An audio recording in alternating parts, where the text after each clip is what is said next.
नमस्कार, मैं सुनील कुमार गुप्ता आपका बहुत स्वागत करता हूं सिटी न्यूज पर और आप देख रहे हैं सिटी न्यूज पर सुनील कुमार गुप्ता को। जैसा कि आपको पता है कि प्रत्येक शनिवार हम लेकर के आते हैं ज्योतिषाचार्य के साथ बहुत महत्वपूर्ण बिंदु पर बातचीत करने के लिए आपके साथ। ज्योतिषाचार्य अविनाश कुमार शास्त्री का कि आपने हमें समय दिया। जी सुनील, लेकिन धन्यवाद। लेकिन उससे पहले मैं ये कहूंगा कि इस बार का जो विषय है कि आप लोग शादी विवाह का मौसम आ रहा है, शादी विवाह लगन का मौसम है, लगन का मुहूर्त आप लोग दिखाते दिखाते हैं, पंडित से मिलान करते हैं कि भाई हमारा लगन कब अच्छा है, कौन सा तिथि में शादी करना चाहिए। लेकिन उससे पहले एक बड़ी महत्वपूर्ण बात पर आप लोगों को गौर करनी चाहिए कि विवाह में जो कुंडली मिलान है, वो कुंडली मिलान का क्या महत्व है। क्योंकि अक्सर हम लोग देखते हैं कि बहुत सुंदर हमने वर की तलाश किया, देखा कि वर नौकरी में है और अच्छे परिवार से आते हैं और हम शादी कर देते हैं अपनी कन्याओं का। लेकिन बाद में कहीं ना कहीं कुछ क्लेश दोनों में आ जाता है और रिश्ता टूटने की नौबत आ जाती है।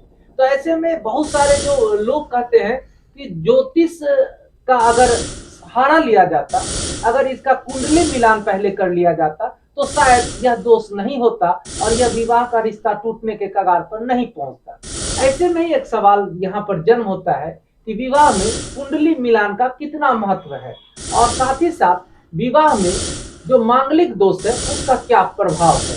तो इन सब बातों के लिए हमारे साथ मौजूद है ज्योतिषाचार्य अविनाश कुमार शास्त्री। सर, विवाह में कुंडली मिलान का क्या जी, महत्व सबसे पहले तो सिटी न्यूज के तमाम दर्शकों को मेरा सादर नमस्कार। आज जो विषय है हम लोग चर्चा करेंगे, विवाह में कुंडली मिलान का क्या महत्व है और कुंडली पर मांगलिक दोष का क्या प्रभाव है। तो देखिए सुनील जी, सबसे पहली बात है मैं कहना चाहूँगा कि विवाह में कुंडली मिलाने की प्रक्रिया सदियों पुरानी है, लेकिन उस वक्त कुछ खास लोग ही इसका लाभ ले पाते थे, जैसे राजघराने के लोग, सामंत लोग, जमींदार लोग। साधारण लोगों तक ज्योतिष की पहुंच सहज नहीं थी। कुछ खास वर्ग ही इसका लाभ ले पाते थे। लेकिन आज के समय में ज्योतिष सामान्य सुलभ है।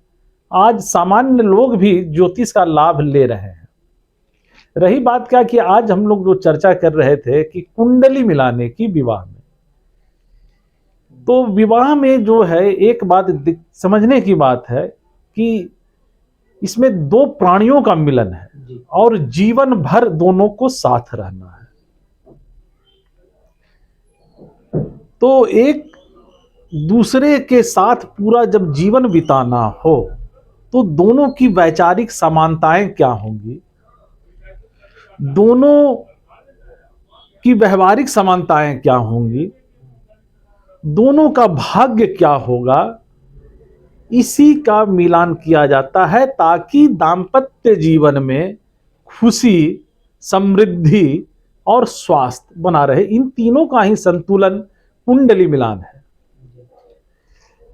तो जैसा कि आपने बताया कि दोनों का मिलान करते हैं, तो कुंडली मिलान में कुल कितने तरह के गुण दोष होते हैं, कितने प्रकार के आप लोग जो मिलान करते हैं उस पर प्रकाश डालिए। देखिए, मैं एक बात पर कहता हूँ, आज आप देख रहे होंगे बहुत अच्छे घर में शादी हुई, बहुत सारा उदाहरण आपके समाज में भी होगा। अच्छा, बहुत मैंने अच्छा तिलक दहेज वगैरह दे करके शादी विवाह किया गया, या अच्छे लड़के को अच्छी कन्या को देखकर किया गया। बहुत सारे घरों में आपने देखा होगा कि कुछ दिनों के बाद ही संबंध विच्छेद हो गया, या लड़की ससुराल नहीं आ रही है, या लड़के ने लड़की को तलाक दे दिया, या मामला कोर्ट में है। इस तरह की बातें, तो इस तरह की बातें जो होती हैं, जब तक कुंडली में कोई दोष ना हो, सप्तम भाव का दोष होता है, तो इस तरह की बातें होती हैं। जो हम लोग कहते हैं, बहुत सारी बातें हैं इसमें, इसलिए हम लोग ये मशवरा देते हैं, लोगों को सलाह देते हैं कि दाम्पत्य जीवन सुखी बीते तो कुंडली का मिलान अवश्य करवाना चाहिए। ठीक उसी प्रकार की जैसे कि आप एक सोना की वस्तु, अगर सोने की वस्तु ले लिए और उसमें क्या अच्छा है कितना खराब है, तो आप स्वर्णकार के पास जाते हैं और वो कूट कूट करके अच्छा सोना को अलग कर देता है और खराब सोना को अलग करता है। और इसी तरह से आप लोग भी ज्योतिष में देखते हैं। जी हाँ, ज्योतिष जो हुए आप, मैंने इसके पहले भी कहा कि ज्योतिष जो है कहीं ना कहीं ये विधा आम ये लोगों के लिए है। हाँ। और जीवन की किसी भी, जब भी आप कोई महत्वपूर्ण फैसला लें अपने जीवन में या लेने जा रहे हो, हाँ। तो अवश्य एक बार ज्योतिष की सलाह लें।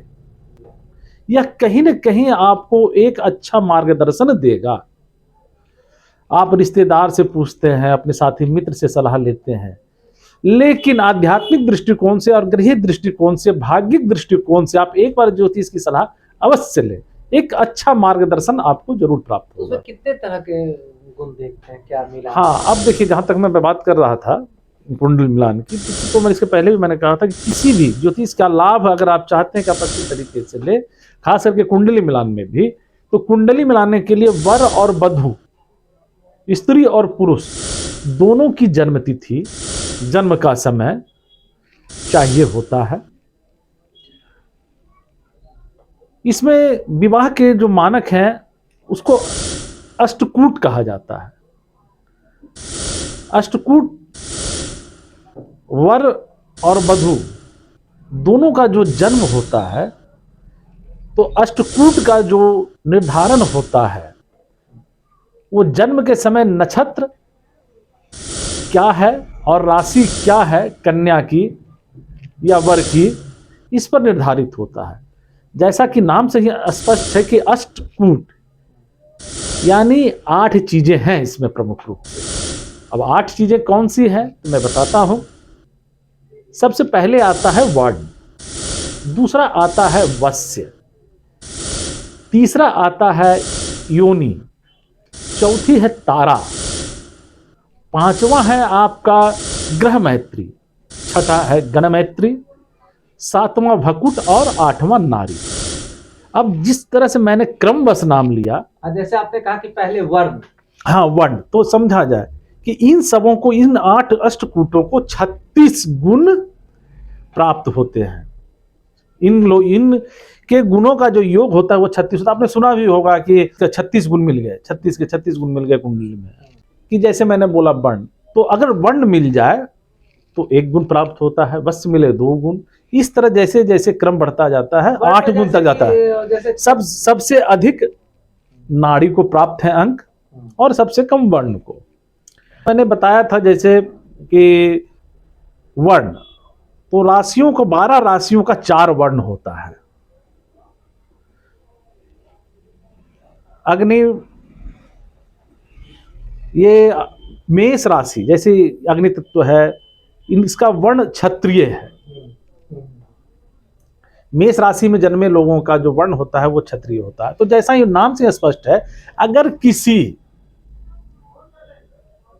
वर्ग की कुंडली में उसका वर्ण क्षत्रिय हो, जैसे 4 वर्ण होते हैं, ब्राह्मण, क्षत्रिय, वैश्य, शूद्र, 4 वर्ण में विभक्त है राशि। क्षत्रिय से नहीं, हाँ, जैसे क्षत्रिय हुआ। हाँ। और मान लिया जाए कि कन्या की कुंडली जो है वो हो गई वैश्य वर्ण की, तब नहीं, तो कहाँ क्षत्रिय का विचार। तो ऐसे ही देखिए, प्रैक्टिकल ढंग से अगर आप समझें बहुत अच्छे ढंग से आपको समझ में कि क्षत्रिय और वैश्य, क्षत्रिय एक आक्रामक गुण वाला होगा, ठीक है ना, और जो जिसमें जो वैश्य वर्ण का होगा उसमें कहीं न कहीं जो व्यापारिक व्यवहार में भी जो होगा वो कहीं न कहीं व्यापारिक स्वभाव होगा। अगर ब्राह्मण की बात जी, करें तो इसके ऐसे समझे आप लोग। हमने देखा है बहुत लोग, मैंने कुंडली मिलाई, आज तक समझ में नहीं आया कि वर्ण क्या, वस्य क्या। अब देखिए, राशियों को वस्य में विभाजित किया गया है। 5 वस्य हैं, जैसे आपका चतुष्पाद, द्विपाद, जलचर, वनचर और कीट। जैसा कि पिछली एपिसोड में राशियों पर जब हमने चर्चा की थी तो हमने बताया था कि किसकी जो आकृति, आपने भी कहा था सुनील जी की जो आकृति है, जो घड़े का बनता है, ये बनता है, तो इसे इस तरह से समझें कि जैसे मैंने उस पर चर्चा की थी कि मेष है, मकर है, तो ये क्या है, 4 पैरों वाला है, तो चतुष्पाद है, ठीक है। आपने फिर मैंने चर्चा की थी कन्या है, मिथुन है, तो ये क्या है, ये द्विपाद है, 2 पैरों वाला, मनुष्य 2 पैरों वाला होता है। अब जलचर है, वनचर है। अब जैसे देखिए, ये बिच्छू है, वृश्चिक में बिच्छू का ये है, तो इसे वनचर कहा गया है। ये कीट में आता है। जैसे आपका सिंह है, वो क्या है, वो आपका बंचर है। तो हम लोग यहाँ पर है कि अभी क्षत्रिय हाँ वर्ण, हाँ, तो इस तरह से मैं समझ, ये मेरा समझाने का ये है कि ऐसे समझे कि इस तरह से ऐसी मित्रता नहीं होती है। जी जी। फिर अगला जो है आपका आता है, वो आता है तारा। तारा यानी नक्षत्र, नक्षत्र मैत्री, तारा भूल जाए। चौथे में जो हम लोग मिलाते हैं वो होती योनि। जैसे योनि 14 योनियां होती हैं। आप देखे होंगे बहुत सब लोग पूछा कि मेरा योनि क्या है, मेरा ये क्या है, वो क्या है। तो योनि जो होती है उसमें देखेंगे अश्व है, बानर है, नकुल है, मार्जार है, मार्जर है, मूसक है, मार्जार है। अगर एक की योनि सब मान लिया जाए, मूसक यानी चूहे की है और दूसरे की योनि मार्जार की है यानी बिल्ली की, तो क्या बिल्ली चूहे में कभी मेल हो सकता है क्या? फिर आगे अगर बात करें तो आता है आपका ग्रह मैत्री। तो इसमें देखा जाता है कि एक जो उनके राशि के स्वामी ग्रह है और इनके राशि के स्वामी, दोनों में मित्रता है या नहीं। फिर आता है गण मैत्री। आप सुने होंगे कि क्या गण है मेरा, किसी सुना होगा ब्राह्मण, ये क्या बोलते हैं, राक्षस गण है, किसी का देवगण है, किसी का मनुष्य गण है। और अगर किसी का मान लिया देवगण है और किसी का असुर गण है तो क्या होगा? राक्षस गण होने पर क्या होगा? देवता और राक्षसों में कभी बनी है क्या? जी। तो फिर एक आता है भकुट। भकुट और नारी को सर्वाधिक अंक प्राप्त है। भकुट को 7 और नारी को 8। ये दो बहुत महत्वपूर्ण चीजें हैं। भकुट में क्या होता है कि भकुट में अगर भकुट दोष हो तो देखिए दाम्पत्य जीवन में क्या चला चाहिए, सुनिए। दाम्पत्य जीवन में, सुखी दाम्पत्य जीवन में तो आर्थिक स्थिति अच्छी होनी चाहिए, स्वास्थ्य अच्छा होना चाहिए।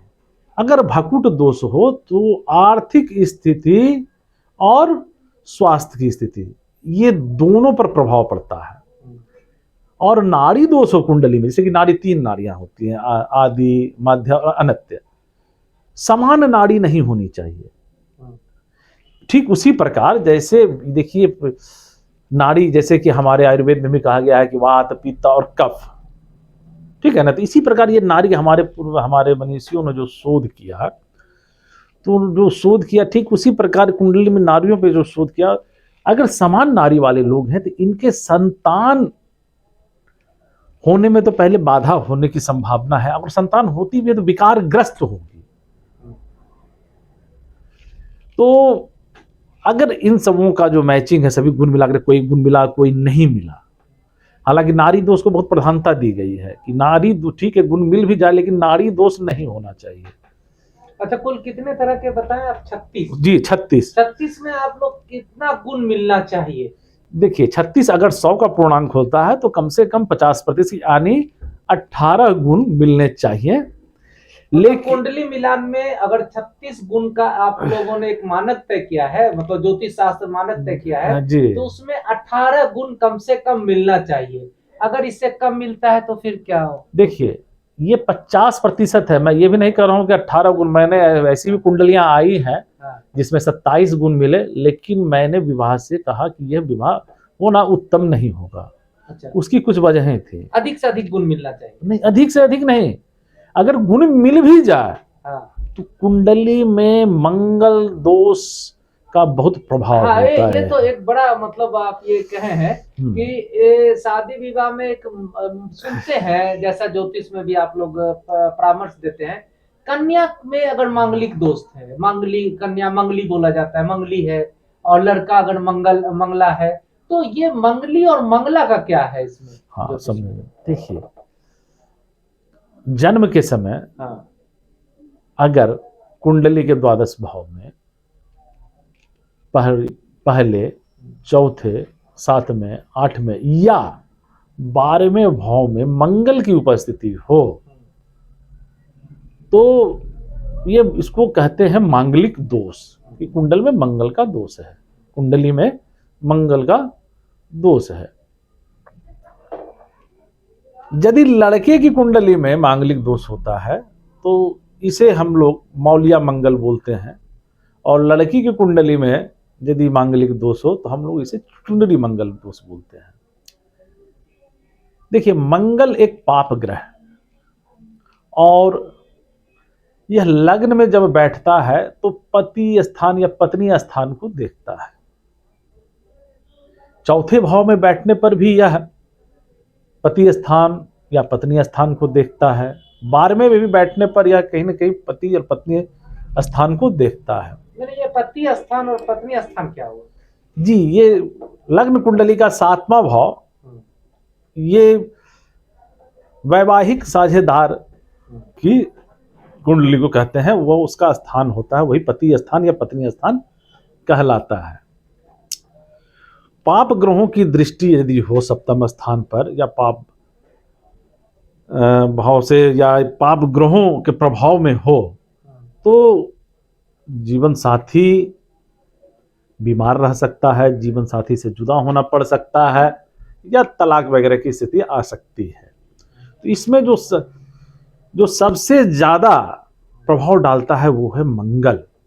मंगल के साथ यदि शनि भी प्रभाव डाले, राहु भी डाल दे, तो वो अच्छी स्थिति नहीं कही गई है। खैर, हम बात करेंगे मंगल की। तो आप यही जाने कि लग्न कुंडली से पहले चौथे, 7वें, 8वें और 12वें भाव में यदि मंगल हो लड़के की कुंडली में या लड़की की कुंडली में तो मांगलिक दोष होता है। ऐसे मांगलिक दोष भंग भी होता है, बहुत सारी स्थितियां बनती हैं, तो लेकिन इस स्थिति को मांगलिक दोष कहा जाता है। तो विवाह के पूर्व कुंडली में यदि गुण मिल भी जाए तो मांगलिक दोष पर एक बार विचार अवश्य करना चाहिए। हालांकि ऐसा जान लें कि 60% से अधिक लोगों की कुंडली जो होती है, 60% अधिक लोग मंगला या मंगली होते हैं।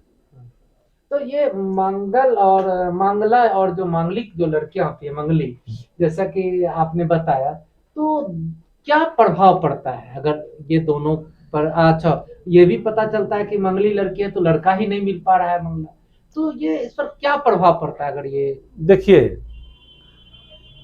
अगर दो व्यक्ति, वर या वधू, वर है, यदि वर मांगलिक है और वधू मांगलिक नहीं है,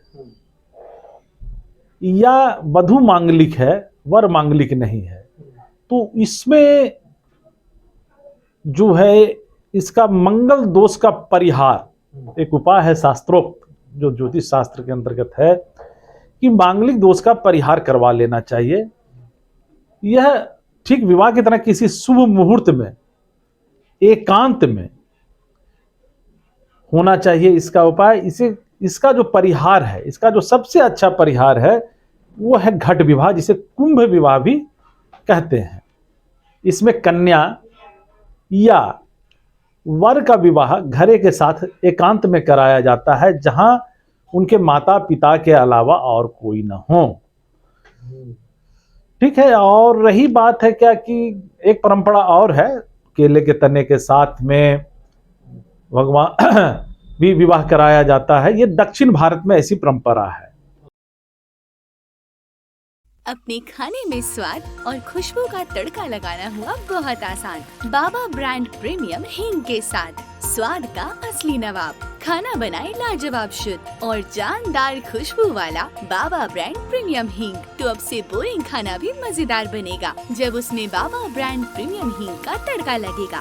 इसीलिए सोचिए मत और अपने नजदीकी दुकानदार से अभी मंगवाएं। खुशबू का तड़का लगाना हुआ बहुत आसान। बाबा ब्रांड प्रीमियम हींग के साथ स्वाद का असली नवाब। खाना बनाए लाजवाब शुद्ध और जानदार खुशबू वाला बाबा ब्रांड प्रीमियम हींग, तो अब से बोरिंग खाना भी मजेदार बनेगा जब उसमें बाबा ब्रांड प्रीमियम हींग का तड़का लगेगा। इसीलिए सोचिए मत और अपने नजदीकी दुकानदार से अभी मंगवाएं।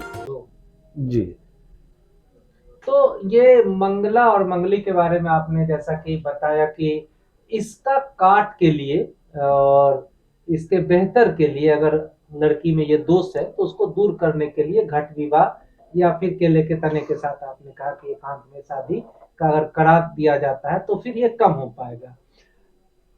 इसका प्रभाव क्या पड़ता है? अगर मंगला मंगली पर होता है तो जीवन में क्या प्रभाव पड़ता है? मंगला मंगली, अगर, हाँ, एक बात और मैं कहूँगा, अगर दोनों मंगला हो, जैसे लड़का मंगला है लड़की मंगली है, हाँ। दोनों मंगला मंगली है, तो यहाँ दोष परिहार करने की कोई आवश्यकता नहीं है। लेकिन एक बात जरूर ख्याल रखेंगे, मैं अपने सिटी न्यूज के दर्शकों को जरूर कहना चाहूंगा कि फिर भी जब भी कुंडली मिलान करवाएं, कुंडली को एक अवलोकन जरूर करवाएं कि और ग्रहों की स्थिति कैसी है, भाग्य कैसा है, धन की स्थिति कैसी है। यह आपको दोनों के दाम्पत्य जीवन को सुखी बनाने में काफी मदद करेगा। अच्छा, जैसे आपके पास चूंकि ज्योतिष अब सुलभ है और आप चूंकि एस्ट्रो वर्ल्ड के संचालक भी हैं और तारामंडल के भी निदेशक हैं आप, और काफी ख्याति प्राप्त है, और मुंगेर शहर ही नहीं अन्य शहरों में भी आप लब्ध प्रतिष्ठित ज्योतिषाचार्य के नाम से रूप में आप पहचाने जाते हैं और कई लोग आपसे मिलते भी हैं। तो क्या ये जो मिलान कराना है ये बहुत जरूरी है? अगर नहीं कराएंगे तो फिर क्या ज्यादा से ज्यादा परेशानी आएगी, और इसको कम करने के क्या उपाय बताते हैं? देखिए, अगर देखा जाए समाज जैसे जैसे शिक्षित हो रहा है तो देखने में आया है कि उनकी जो रुचि है ज्योतिष और सनातन धर्म में कहीं ना कहीं बढ़ी है। जो इस हिंदू धर्म से बिलोंग करते हैं, जो सनातन धर्म से बिलोंग करते हैं, उनकी रुचि इसमें बढ़ी है, क्योंकि वो समझते हैं कि नहीं कि इसमें अब विज्ञान है। तो कुंडली अगर जो है नहीं मिलाया जाता है, ठीक है ना, तो आज से मैं बात करूंगा कि आज से 50 साल पहले या कहाँ ऐसी कोई बात थी कि कुंडली मिलाना बहुत अनिवार्य नहीं था। सामान्य लोगों में, विशेष वर्ग में तो होता था, लेकिन सामान्य वर्ग में, ठीक है ना, तो जिसका कोई नहीं उसका खुदा है यार। हाँ, तो इस तरह की बात। लेकिन आज की जो पहले का जो है, बात को समझिए, पहले का जो जीवनचर्या थी वो समर्पित थी। आज हम लोग कहीं ना कहीं आधुनिकता के वातावरण में जी रहे हैं। पहले ज्यादातर जो भी महिलाएं, ज्यादातर क्या, प्रायः हाउसवाइफ हुआ करती थी। आज महिलाओं में भी एटीट्यूड है, वो भी कमाऊ है, उनकी भी अपनी ग्रेविटी है, उनके अंदर का भी अपना एक ईगो है। तो यहां पर संतुलन बहुत आवश्यक है, और इसलिए आज के दौर में कुंडली मिलाना बहुत आवश्यक है, क्योंकि एक छोटा सा भी छेद बड़े से जहाज को डुबो देता है। तो अविनाश जी, जैसा कि आपने कहा कि छोटा सा छेद बड़े जहाज को डुबा देता है, बहुत तार्किक पूर्ण तरीके से आपने इन बातों को रखा। कोई व्यक्ति अगर उसकी कन्या की शादी हो रही है तो वो कुंडली मिलान के लिए क्या चीजें आपके पास लेकर के और आपसे कैसे संपर्क? जी देखिए, कुंडली मिलाने के लिए सबसे पहले तो इसमें उस कन्या की जिस वर्ष से शादी लगने जा रही है उनका भी बर्थ डिटेल का मतलब जन्म का समय, जन्म की तारीख और जन्म की ईस्वी और जन्म का जगह, वर की और कन्या की दोनों का होना चाहिए। और वो जो यदि संपर्क करना चाहते हैं तो हमारे संस्थान एस्ट्रो वर्ल्ड में वो संपर्क कर सकते हैं।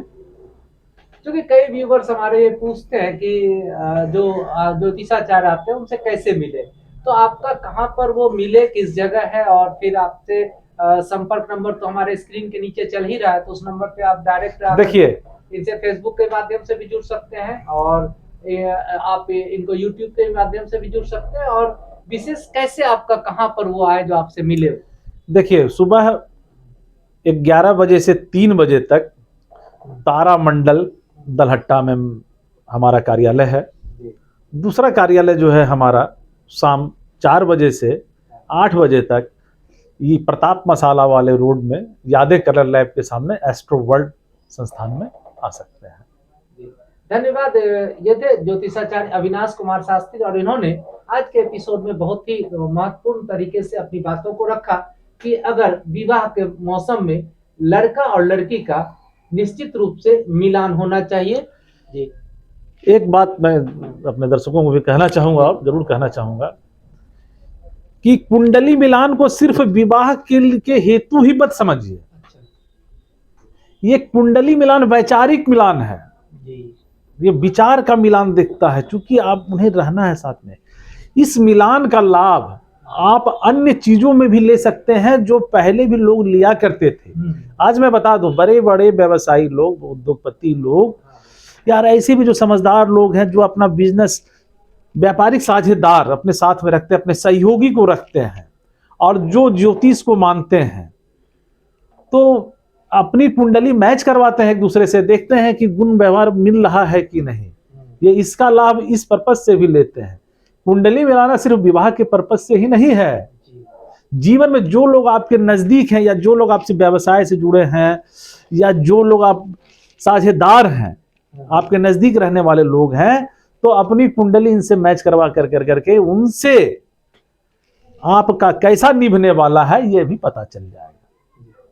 धन्यवाद। ये थे ज्योतिषाचार्य अविनाश कुमार शास्त्री, और इन्होंने महत्वपूर्ण विषय पर प्रकाश डाला कि विवाह में कन्या और वर का क्या कुंडली मिलान होना चाहिए, और कुंडली मिलान होना चाहिए तो किस तरह से कुंडली मिलान होता है, और कुंडली मिलान करके शादी अगर होता है तो उनका वैवाहिक जीवन जन्म जन्मांतर तक, 7 जन्मों तक निश्चित रूप से चलता है। चूंकि इनका कहना है कि कुंडली मिलान पहले दुर्लभ होता था, ज्योतिषाचार्य तक लोगों की पहुंच नहीं थी। अब वर्तमान समय में ज्योतिष इजी अवेलेबल है, ज्योतिषाचार्य से निश्चित रूप से मिलिए। और बड़ी बात नहीं है, कोई कुंडली मिलान करवाने के लिए कोई बड़ा दस्तावेज आपको लेके नहीं आना है, बस बच्चे का जन्म तिथि और स्थान एक्यूरेट लेकर के आइए। और इनसे मिलना है तो दलहट्टा में भी आ सकते हैं, और यादे कलर लैब के पास इनका एस्ट्रोबल का अपना यहाँ पर कार्यालय है, यहाँ करके संपर्क कर सकते हैं। और निश्चित रूप से शादी विवाह का जो जन्म जन्मांतर तक का जो बंधन होता है उसको मजबूत करने के लिए कुंडली मिलान भी बहुत एक बेहतर विकल्प है, बहुत ही बेहतर साधन है। कुंडली मिलान भी एक महत्वपूर्ण विषय है, और इसलिए कुंडली मिलान अवश्य करवाना चाहिए। धन्यवाद हमारे सिटी न्यूज को देखने के लिए। इसी तरह के वीडियोस हम लगातार लेकर के आएंगे, और हर शनिवार ज्योतिष से आपको मिलाएंगे एक नए विषय पर बात करने के लिए। इस वीडियो को अगर YouTube के माध्यम से देख रहे हैं तो हमारे चैनल को, सिटी न्यूज चैनल को सब्सक्राइब कर ले, और अगर फेसबुक के माध्यम से देख रहे हैं तो फॉलो कर ले, और लगातार हमारे चैनल से जुड़े रहें। बहुत बहुत धन्यवाद।